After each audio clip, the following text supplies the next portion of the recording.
Komisi Pemilihan Umum Kabupaten Padang Pariaman menggelar rapat evaluasi pelaksanaan pemilihan Bupati dan Wakil Bupati 2020 yang diselenggarakan di Grand Rocky Hotel, Kota Bukit Tinggi selama 2 hari, Jumat Sabtu 27 dan 28 Februari ini.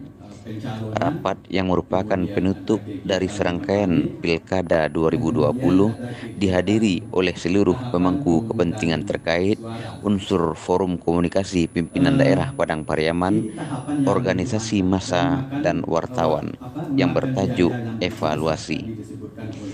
Evaluasi ini meminta masukan dari eksternal dan narasumbernya juga dari luar KPU dalam menyusun laporan akhir Pilkada Padang Pariaman tahap demi tahap perjalanannya. Pelaksanaan Pilkada 2020 mengalami kesulitan dari segi penganggaran yang hanya tersedia sebesar 29,4 miliar rupiah yang bersumber dari APBD. Hal ini disebabkan karena juga berkaitan dengan penanganan pandemi COVID-19, sehingga mempengaruhi jalannya pilkada, terutama dalam hal sosialisasi. Namun demikian, pilkada tetap terlaksana sebagaimana mestinya.